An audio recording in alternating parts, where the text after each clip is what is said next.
Blog Talk Radio.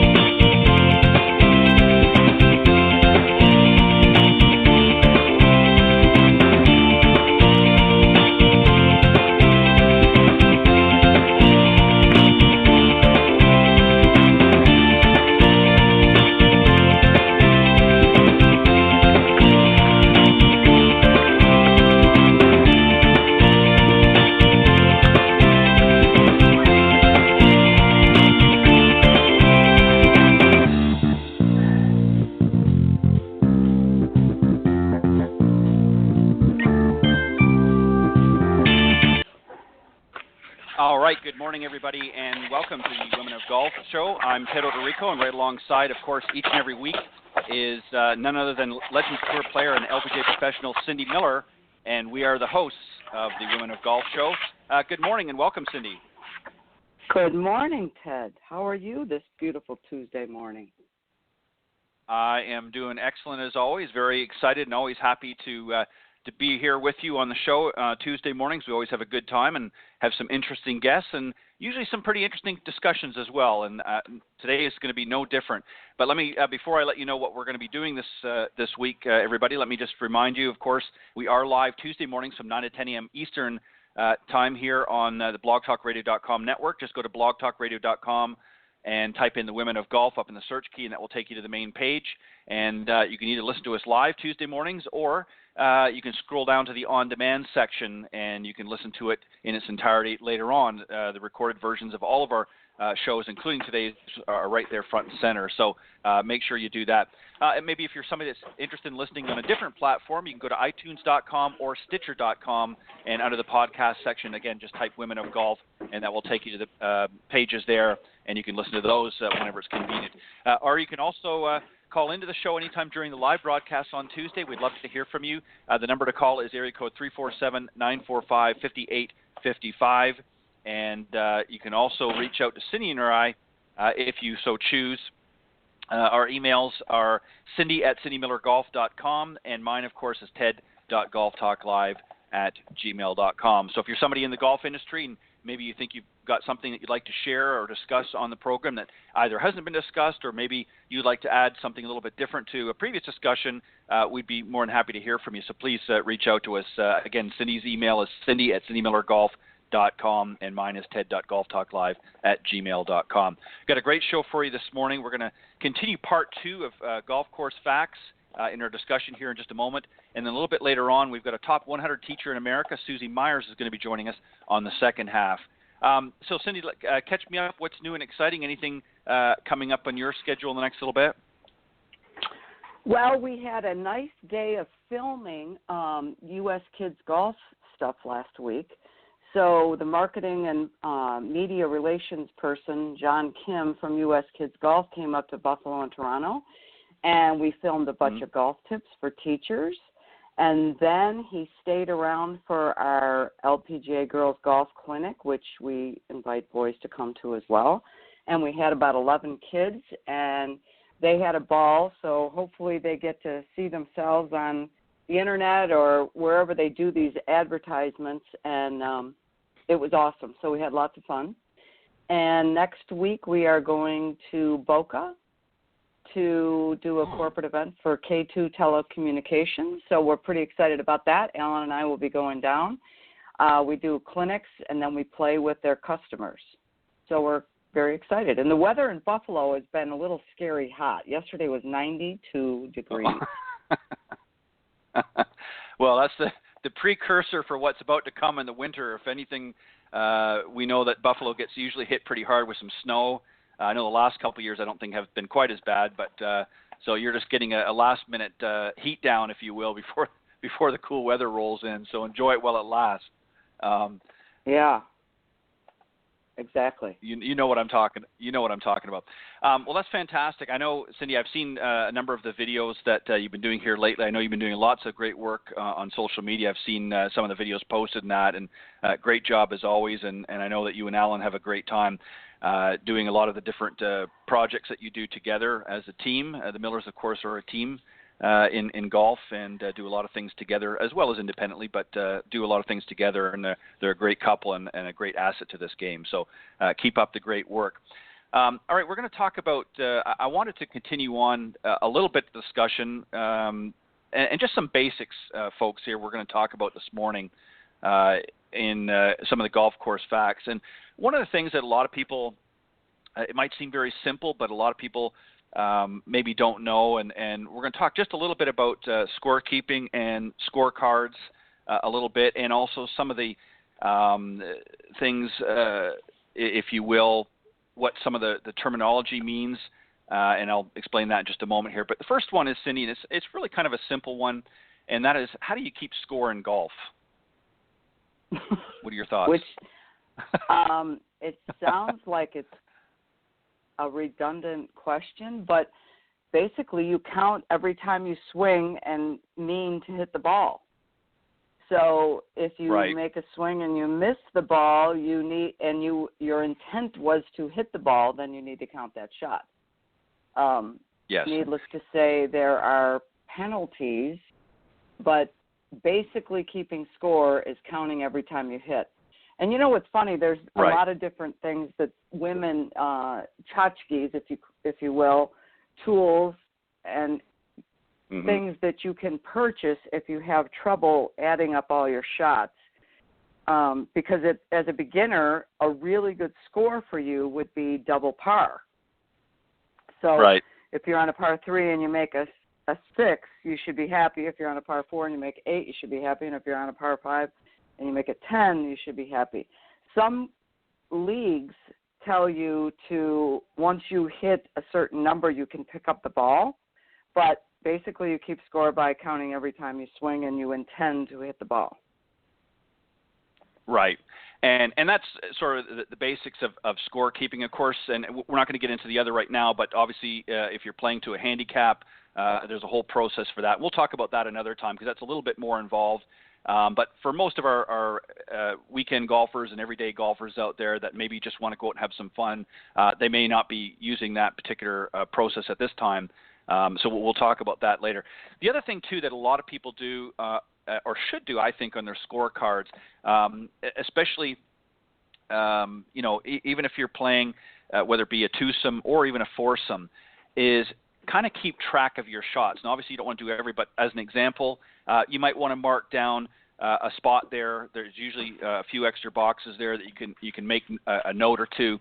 And you might want to mark something like fairways hit. So every time you hit it out into the fairway, you might want to mark that on that particular hole.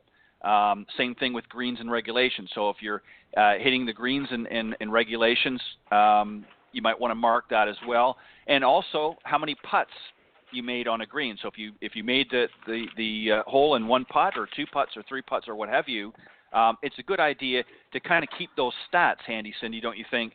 Especially for our beginner golfers, because that's a great tool not only for them to keep track of that, but it's also great information to relay to your instructor or coach that you're working with next time you get together for a session. You can say, hey, I played these 2 rounds and here are my stats as they were. So that's great information to relay to your partner and also to your coach or instructor that you might be working with. So just some thoughts. Now, another one, Cindy, is, and a lot of people, unfortunately, believe it or not, may not know what some of these terms are, and we're going to talk about that. And the terms I'm talking about are birdies, bogeys, eagles, pars, and so forth. What are some of these golf scoring terms mean? So maybe you can explain a couple, and I'll do a couple as well. What's a birdie? What does a birdie mean? Well, let's go back to what par is, because everything is measured off of what par is. And par is what if you're a really good player, it's calculated at how many shots a good player should be able to finish the hole in. So there are 3 different kinds of pars. There's a par 3, a par 4, and a par 5. And typically you're allowed 2 putts, which means on the green to get the ball in the hole. So you're always allowed 2 putts. So if par is 3, you're supposed to be on the green in 1, and then you get 2 putts. And if it's a par 4, you're supposed to be on the green in 2, and you get 2 putts. And a par 5, you're on the green in 3, and you get 2 putts. So if you make par on every hole, you shoot even par. Now, you can make a par without hitting the green if you chip and putt real well. So a birdie is 1 under par. Eagle is 2 under par. And a bogey is 1 over par. A double bogey is 2 over par. A triple bogey is 3 over par. And a quad would be 4 over par. So that's what those things are. Now, again, let's go back to the scorecard for a minute, because you discussed about hitting fairways and greens, and beginners might not know what that means. So when you play 18 holes of golf, typically there's 2 par 3s on the front 9 and 2 par 3s on the back 9. So you don't count hitting that as a fairway. There's 14 possible fairways in 18 holes. So if somebody hit the ball off the tee and that ball goes in the fairway, that's counted as a fairway, which means if you hit 14 fairways, you're a pretty straight ball striker with your driver. So if you're sitting in the middle of the fairway on a par 4 or a par 5 and you knock your shot on the green when you're supposed to, we call that hitting a green. So there's 18 greens you could hit, and there's 14 fairways. And if you hit every fairway and every green and you 2-putt every hole, you just shot even par, which might be very confusing for somebody. You might say, what? Oh, wait a minute, back it up. So that's a way for your instructor to almost discern what you might need to work on. And if you're playing golf, trying to be a little bit of a competitor, then you need to have some goals for yourself.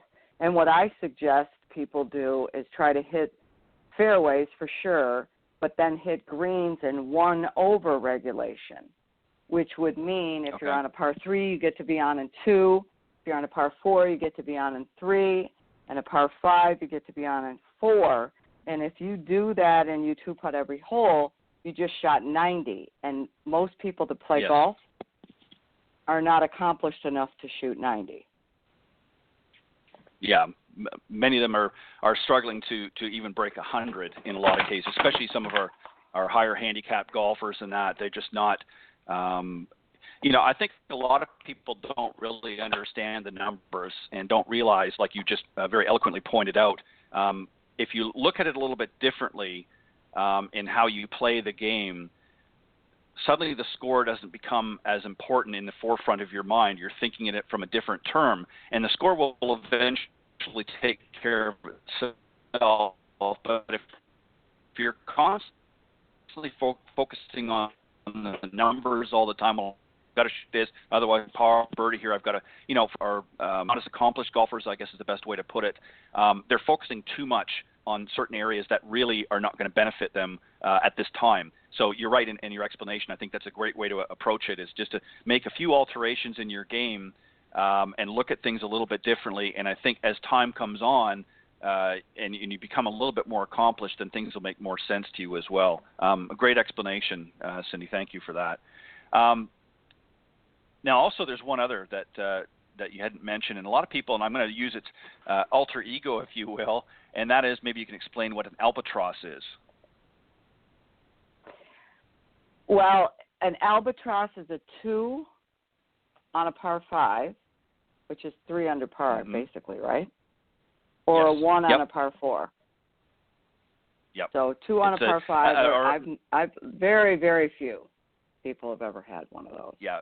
Very, very few, exactly. It's a double eagle, or as you mentioned, also as an albatross is the sort of the official name, if you will. But not a lot of people get that, even in the pro level, and not a lot of them get that. It's every once in a while you'll see them on one of the tours. They'll get one, And they celebrate that almost as much as a hole-in-one, I think, in some cases, depending on the player. But it's something. But, a lot of people don't understand these things, Cindy, and that's one of the reasons why I wanted to sort of continue this discussion today, as far as scorecards and things like that, and just some of the terms that people might be faced with. Because I think a lot of players out there, they don't understand some of the terminology. They don't understand how to do some of the very basic functions that they're required to know. And, and as we talked about last week, Cindy, it's fine if you're playing with somebody who is a little bit more accomplished or is familiar with the golf course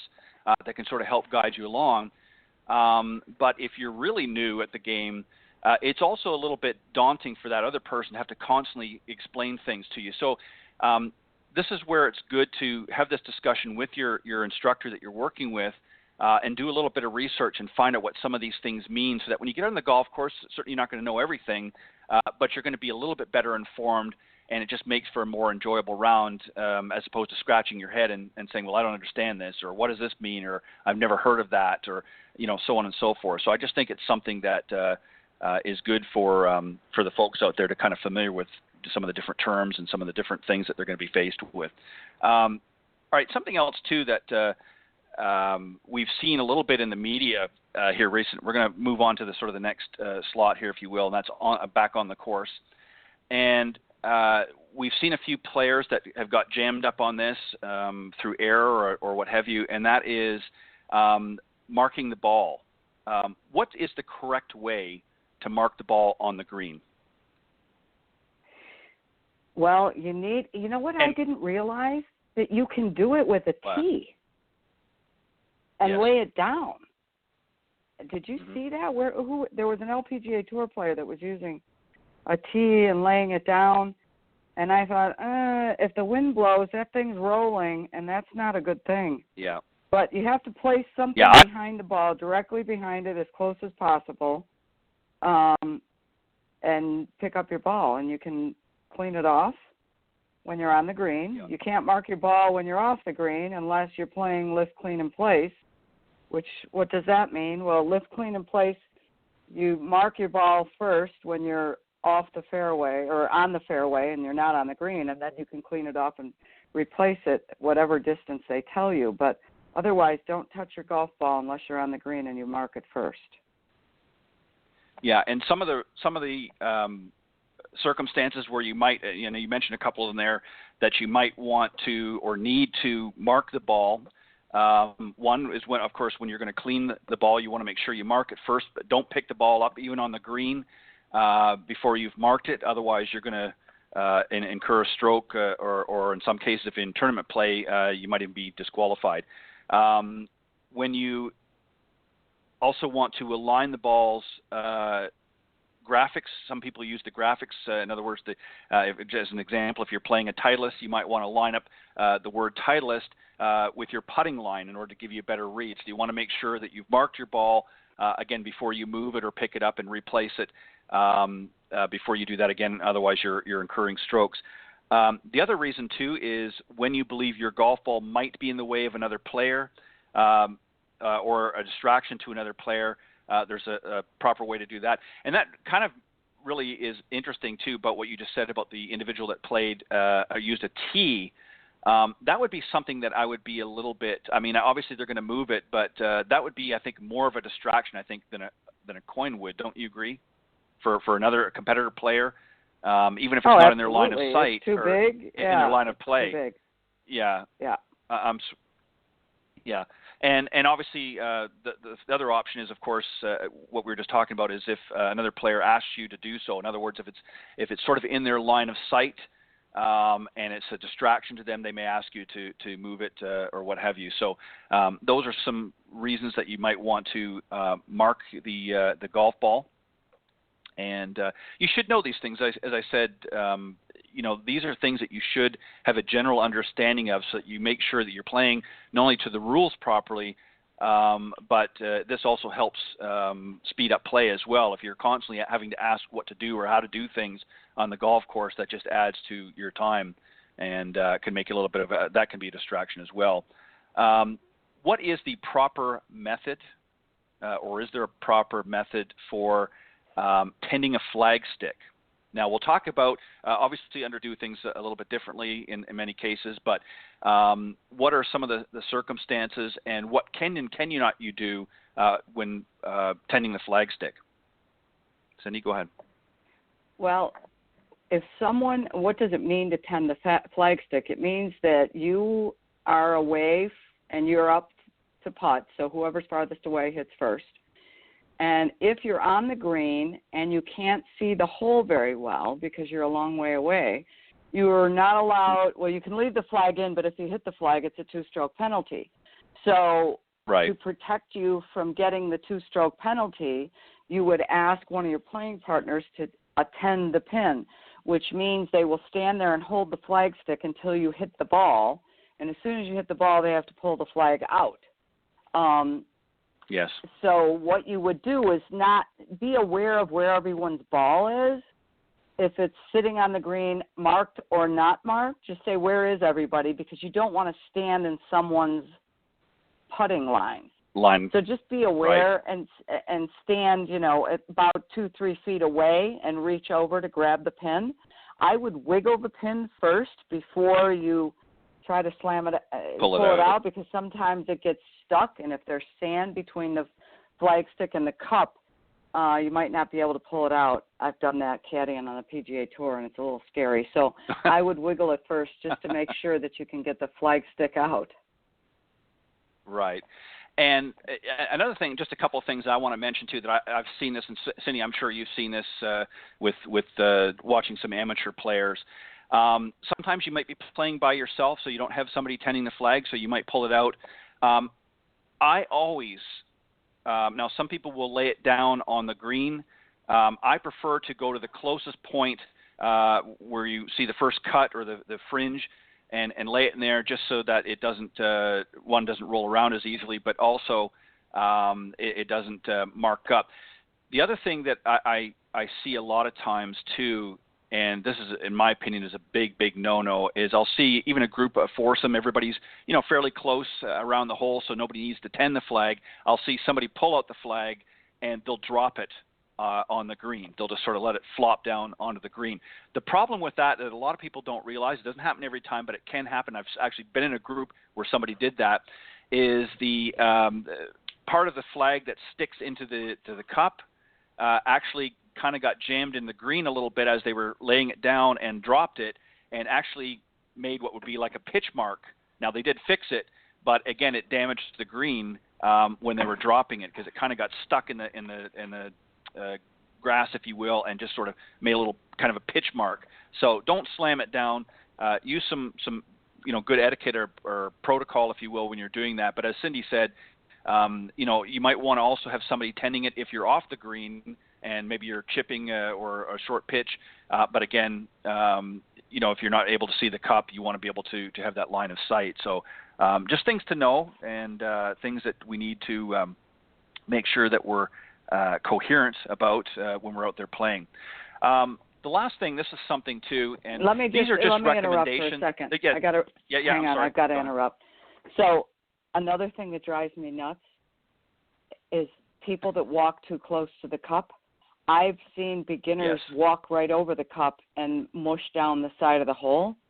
The cup is sacred territory, and you don't want to walk anywhere near it, because you're going to mess the cup up, and just absolutely don't want to do that. So be very aware of not walking near the hole. And the other thing is, pick up your feet when you walk. Sometimes you scrape your foot and you make spike marks on the green. Again, not as much as it used to be when we had metal spikes, but even plastic spikes will mess the green up and make a mark. So if that happens, turn around and pat it down with your putter.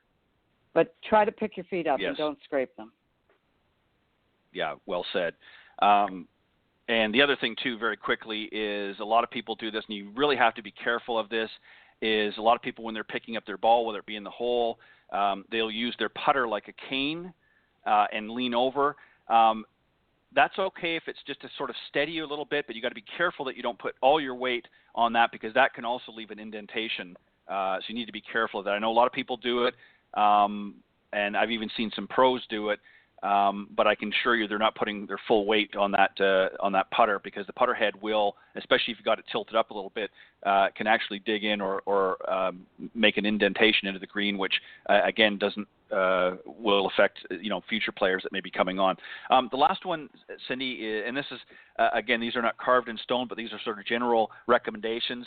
The teeing height of your golf ball when you're on the tee box.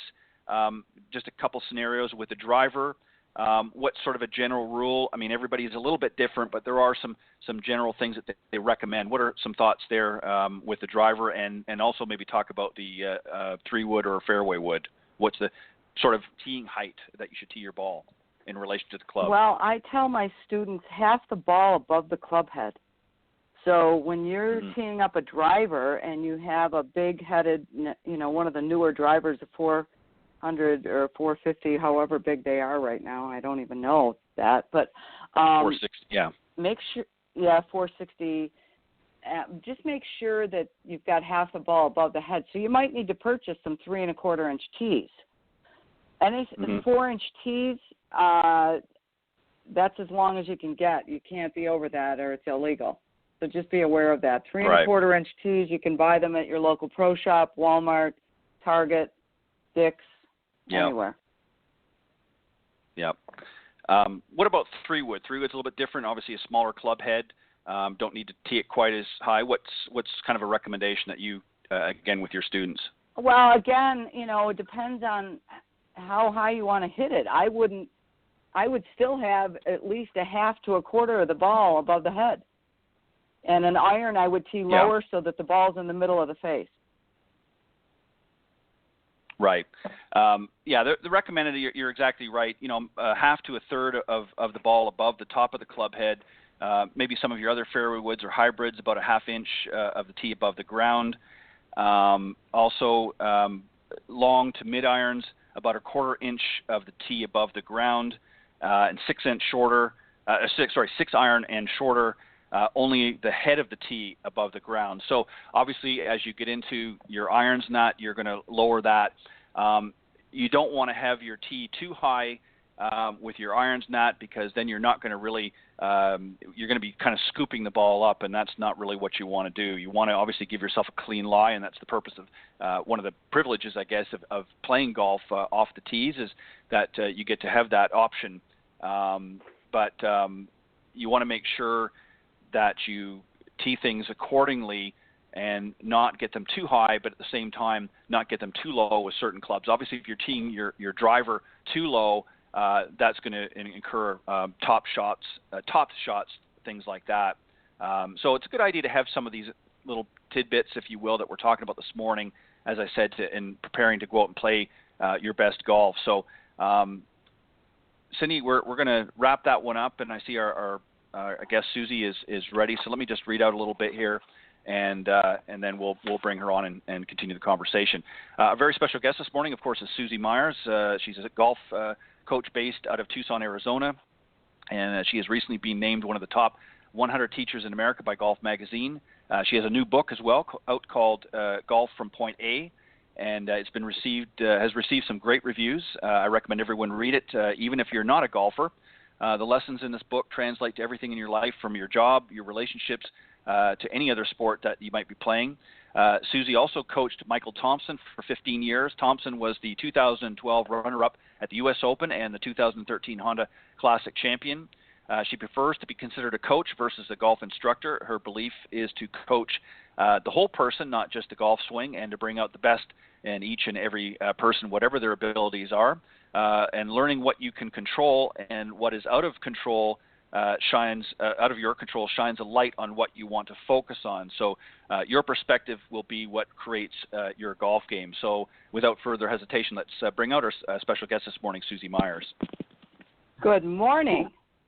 Well, good morning. I'm so happy to be able to join you this morning. Thank you so much for the introduction there. You're very welcome, Susie. Let's start with an obvious question, since the introduction sort of ended that way. Is the game simple, or is it complex? in your opinion, and explain what you mean. Well, it's really whatever the person brings to the table. Their perceptions are going to be so important to how they end up playing the game.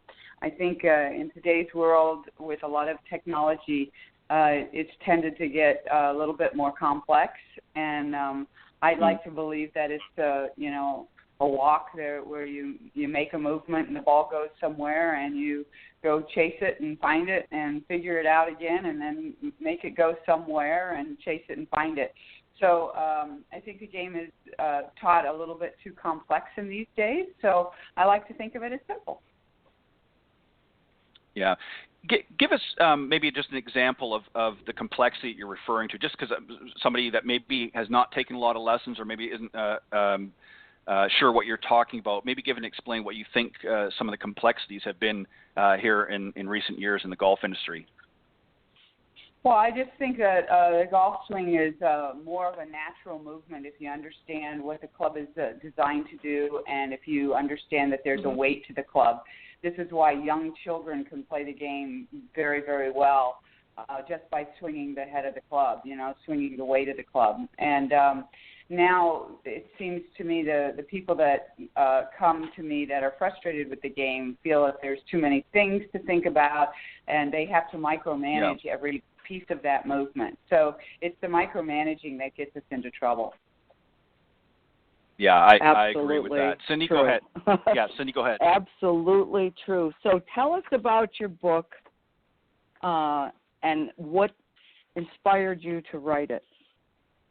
Well, I'm very excited about the book. It's I've been coaching for over 20 years and playing for another 25 years. So it's really a compilation of my philosophy towards golf, and I was very fortunate to after working with a lot of really top coaches or instructors in the world, I came upon a gentleman that simplified the game and described the game in the way that I had grown up and played it. So I resonated very quickly to these ideas, and I've been coaching these ideas for a long time. Golf from point A is simply getting yourself into a state of mind. Point A is simply a place in time. Most people try to play golf from A to B to C to D, so they try to connect everything, and as long as it's working, they're happy, and as soon as it doesn't work out, it goes from B, they thought it was going to go on the green, and it didn't, it went in the bunker, they're unhappy, and they start to think about why did it go in the bunker, and what do I have to do to fix it, and how the heck am I going to get my score that I thought I was going to have, and so they play golf with such burdens that their movements actually change because of the way that they're thinking. So when you play golf from point A, you really simplify it into simply one stroke. And we've heard one stroke at a time before, but that had never really made a difference to me. Play one shot at a time. And I'm like, well, of course that's all I'm going to play. But I didn't realize that mentally I was carrying all of my past with me, all of these burdens and all of the anxieties of the future of where's the ball going to go? What am I going to do on the 14th hole? Oh, my goodness, I'm on the 16th hole and I'm playing my best round, and how am I going to finish if I just shoot par, par, par? So we're never in the moment. We're always thinking about all this other stuff that clogs our systems up. So golf from point A is simply being in the moment, doing the best that you can, releasing it, forgetting it, moving on, taking in the information, doing the best that you can with the information that's given to you. If it's behind a tree, be happy it's behind a tree because you get to figure out this problem. So it's really problems to really doing it with a very clear mind. Hallelujah. Yeah, well said. Cindy, that reminds me, a few weeks back I made a comment about, sort of an analogy of like when you go to the airport and you're dragging all your bags, up to the carousel. And golf is very much, golf is very much like that as well for many of our amateurs out there. They're bringing all of the past holes with them to each hole and to each shot that they're playing. So Cindy,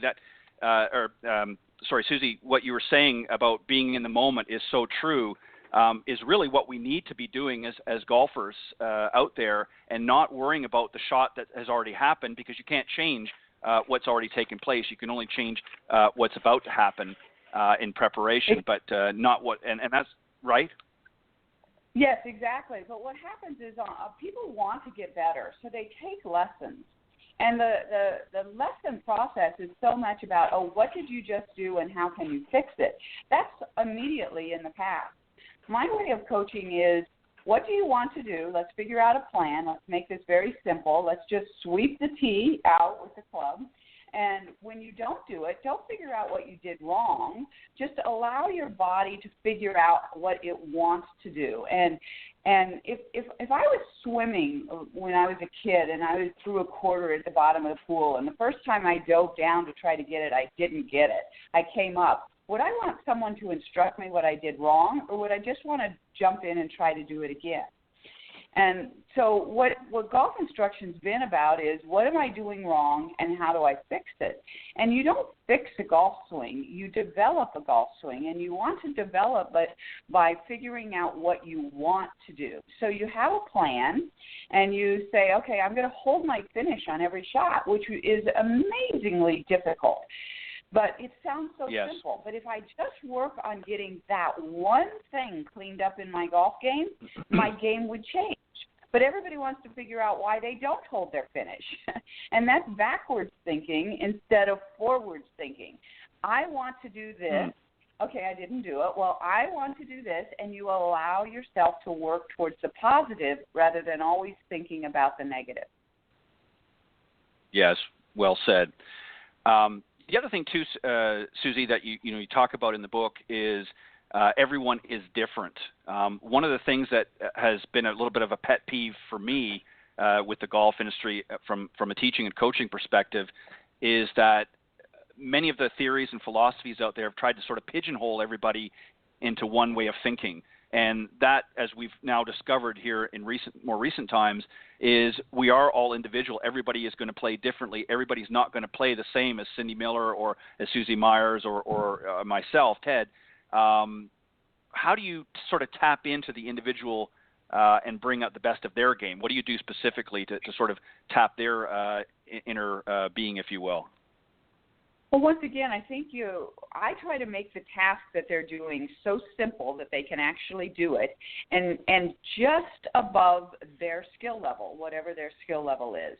So you find something that they need to do, and then you simply say, well, I don't care what else happens. Let's just start working on one little thing at a time and make it so simple that they can actually do it. Do you visualize the shot? No, I don't visualize the shot. Well, if your body doesn't know what you're asking for it to do, then it won't know what to do. You will have to tell it every step of the way. So if you're shooting a basket, are you looking at the floor?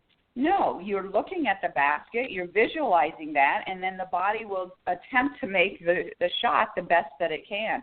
So teaching people how to think about what they want to do is so much different than telling them step by step how to do it, because they're all going to do it differently, but their bodies are designed for success. The human being is designed to walk well, to talk well, to hit a putt in the hole. We are designed for success, and it's our person, our thoughts that get in the way. So if we just allow some things to happen versus working so darn hard on stuff that doesn't really matter, the body figures out how to do it to that person's body. And you don't have to go and get certified in physical fitness to be able to tell a person, oh, you can't move your shoulder. Now you go do all these exercises to move your shoulder. Well, they don't even putt for 5 minutes. So why are they going to go do all these exercises? Let's just play with the body that they have and give them ideas that allow them to free up whatever abilities they have. Yeah, I agree. There you go. And you know it all. Yeah, go ahead, Cindy. That's amazing. So let's pretend that someone comes to you and they can't get the ball in the air. Well, they don't understand the golf club, because you can, and this is a huge When I describe the golf club and help them understand what to do with the golf club, they look at me like, I've never heard this before. I've taken a lot of golf lessons, and I've never heard this before. And I'm like, it's learning the tool. If you understand how the tool is designed and what it's for, you do not have to direct your body to do anything. The body will follow along. So if I tell you this is a hammer, but I'm over there shoveling the dirt, your body will work in two different ways with the tool. So the design of the golf club is such that there's 4 differences in a golf club, from a wedge to a driver. And these are all differences that mean a lot to the golfer, but they think they've got one golf club. And so the 4 differences all start with L. And any of you want to try to figure out what the 4 differences in a golf club are? That all start with L. Yes. Length. Yes. Lie, loft, length. I've been in a room of 50 golf professionals, and I've asked them this, and nobody's gotten the last one. And this is the one that I find amazing. And I say, well, you didn't figure it out because I made it up. But I made it up because it's the truth. The last one is that when you hold a wedge and you hold it properly, the shaft leans toward the target so that the handle is in front of the face. If you hold a driver properly, the way it's lined up, the shaft almost leans backwards. It's pretty straight with the face. So those shaft leans are hugely different. The wedges have the most lean toward the target, and every shaft leans differently. Well, the reason is because to compress a ball, there's different ways to compress these balls. The driver compresses a ball and makes the ball move through speed. And most people, well, I shouldn't say most people, there are some people that think that the wedges are easier to create the most speed because they find that the driver is big and clumsy and they can't do anything with it. But the length of the shaft determines the speed of the club. So the length of the club determines that the head is going to move quicker. It will compress the ball through speed. But that wedge is what I call short, fat, built for comfort and not for speed. He's heavy, he's leaning forward, and if you simply allow the club to drop in the shape that it's designed in, the ball will go up in the air. It will be compressed through pressure from a leaning shaft. So the more lean that you have in the shaft, especially in the irons, the more the ball will go up. So you don't have to tell people, put your hands in front. You just have to help them understand that's the way the club's designed. Now, don't redesign it. Awesome. That's an interesting way. Yeah, very interesting way to approach it. I never thought of that. Okay, because it's all about the tool. It's not about the Indian. The Indian pulls the arrow back, because that's what the bow and arrow is designed to do. So if we understand the design of the club, you can get beginners to pop the ball up quite simply as soon as they understand how to apply pressure to the ball. So why do you think, Susie, let me ask you this question then, why do you think that we make golf so difficult? Why do you think, not just from a teaching perspective or coaching perspective, but even as players, why do you think we make it so difficult? Well, we make learning the golf swing difficult because we think we see people doing something, and we think that's what they're doing. But that's a figment of our imagination most of the time in golf. They're thinking one thing and something else is happening, and it's happening for the good. So we look at a pro and we go, oh, they're sending the ball, and everybody else is trying to lift the ball in the air because that's what they see the ball doing. They have no idea how that pro is actually doing it or what that pro is actually thinking. And so golf instructors are the most important people in golf. We all need a guide to get us through this maze of what it looks like. It feels very different than that. Why are you telling me to do that? But when I do that, it works. I would have never thought of doing that. How many times have you gotten that out there? So the golf instructor is very, very important, but the presentation of the information is so critical that we don't tell people how to do things, but we allow them to discover by their own trial and error and use ourselves as guides instead of dictators and this is what you're supposed to do in a golf swing. Their bodies will do it to the best of their bodies. And so easing the burdens and putting the burden on the coach to learn how to express what you want in the most simple ways so that you keep their mind simple. If you clog their mind up with all of the fun facts that you know and all the smart stuff you know, then they walk away and say, man, that guy is so smart. They know so much about the golf swing. This is going to be so hard. I don't know if I'm ever going to get it. That's for sure. Yeah, and that's true. And I think that you see that a lot, unfortunately, especially with a lot of the technology that's out there today. Is it's more about impressing people with the knowledge of the technology than it is really using it for its true purpose. And it is essentially a tool to help. What are some of the tools, and what are the purposes of the tools of the trade, if you will?